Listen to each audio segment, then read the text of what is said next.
Alright, so I'm going to tell you a story that you didn't really care to hear, but I've been trying to do this since 3:30 whatever p.m. and it's almost 5 p.m. So just letting you know that these notes were supposed to be uploaded a lot earlier, but my computer was not cooperating, and I did turn everything off and turn it back on until it worked.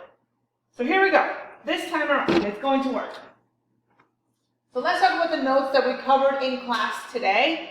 And if you were not in class, please watch this video. If you were in class, you could definitely use this video to reference back. And if you don't know how to, or you forgot how to graph on Excel, I will go step by step, just like I did in class. And if you ask me in class, I might reference you back to this video, okay? All right, enough of the talk. Here goes. Independent variable. When we talk about variables, the independent variable always goes onto the x-axis, always. And if you look here, it says I for independent.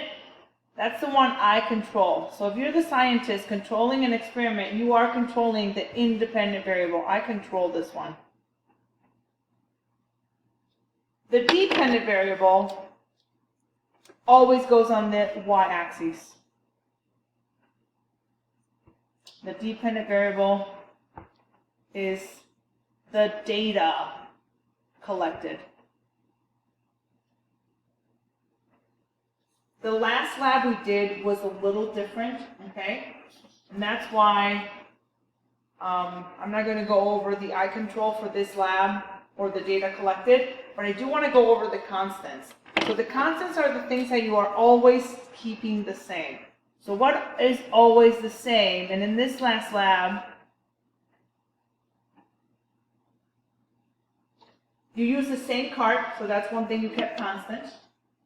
You used meters, okay, so you use that for distance, you didn't go from meters to inches. You use the same timer, same person to time.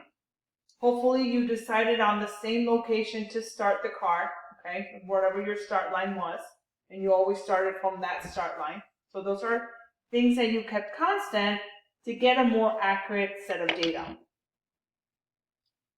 In math, if you remember this side is the x-axis. This is both the x side, and then this is your y. There is no difference in science. X and y stays the same. Okay, so this is where math and science meet. In physics, we're going to see a lot of math, but do not worry about the math. I will get you caught up with the math if you don't feel like you're there. So on the x-axis is the time, on the y-axis is the distance. So in this case, time is your independent variable, and distance is your dependent variable, okay? And the reason you want to do it like this is so you get a graph that's going to look like this one, right? And we're going to make sure that we can get a graph that looks like this. But first, we are going to enter this in Excel. All right, and although this is x and y in math, in Excel, A and B serve the same purpose. So on the left-hand side is your x, and on the right-hand side is your y. So go ahead and type in here time in seconds, and then this is the distance, if I know how to spell, in meters. Always put the unit in parentheses too, okay, because that's going to be one of your requirements. So I'm going to go ahead and enter this data. So you go from 0, 2, 4, 6, 8. While I am doing this, you should also be graphing. I don't care if you're using the numbers on this graph. That's perfectly fine. But if you want to follow this video and enter the data for your buggy lab, or in the future when we have other labs, go ahead and start entering the data. So whatever goes on the x-axis, go ahead and enter it now. And then the distance is what I'm placing into the y-axis. So go ahead and fill in your y-axis.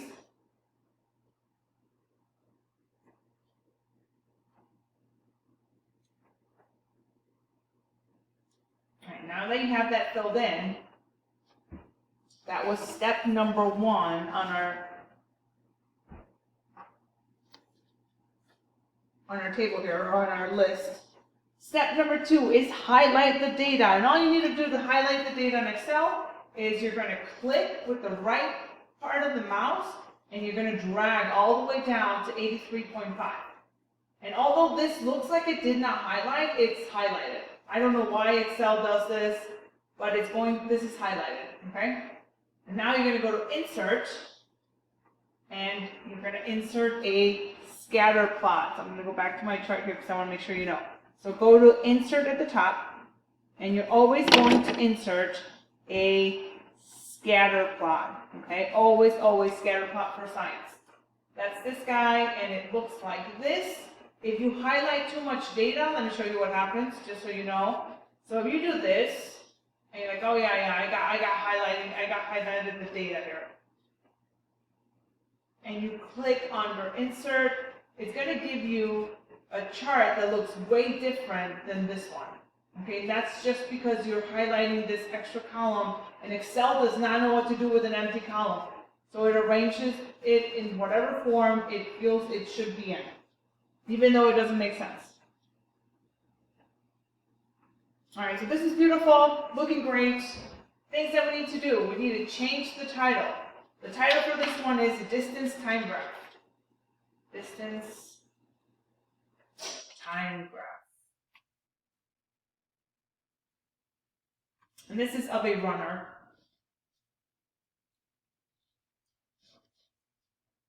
Okay, and now what you're going to do is you're going to go to the plus sign that shows up here. If you don't have a plus sign, there's a few things that could be going on. It could be that you are not in the desktop app. So up here, it should say something about open in desktop app. So if you're not there, go ahead and click that and open it in Excel on your computer. And if you are, you should get this plus sign, okay? So when you click the plus sign, I want you to click Axes Type. And one more time, this is math, but this is where math and science come together. So this is the X, this is the Y, time is the X, distance is the Y. So as we're replacing them, this is going to be time in seconds, and this is your distance in meters. And make sure that you do put in the units, because this is what one of these is requiring us to do. So enter the scatter plot, we click the plus sign, we check title, axes titles, we change our title, we change our axes titles. We've done all of this already. We're at step 10. All right, so step 10 and going on to 11 says click the plus sign again. Back to this, click the plus sign. But now it says to go to trend line, and I want you to click this arrow for trend line and go to more options. So trend line and go to more options. Okay? You are going to scroll all the way down till it says display equation on chart. So more options. This is going to pop up. Make sure that you clicked on that last one, okay? And then you're going to display the equation on, set intercept to 0, 0 first, and then display equation and chart. The reason I want to set the intercept to 0, 0 is because that's where we started. We started the card at 0, and that's when we started the time. So that was time 0 at location 0. All right. Okay, so now this is still very mathy, okay? This is how we are given our information, but this y equals 10.015 over x is still math, right? So our graph, once we created, going back to the notes here, is y equals 0 or 10.015 times x. This is in y equals mx plus b format. So y equals mx plus b. B we said is 0 because we started our car at location 0. Y is our distance, and x is our time. So this number that we were given is the slope. Okay? And I've said this several times in several classes. The slope of a distance time graph, and I'm going to write this down in purple because I want everybody to remember this. The slope of a distance time graph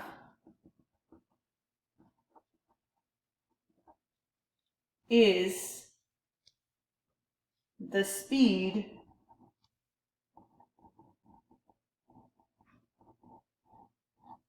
of whatever object you measured the distance in time. Okay, so it's the rice over run, the meters over the seconds, which is the speed. So now when we write down the equation for the line of best fit,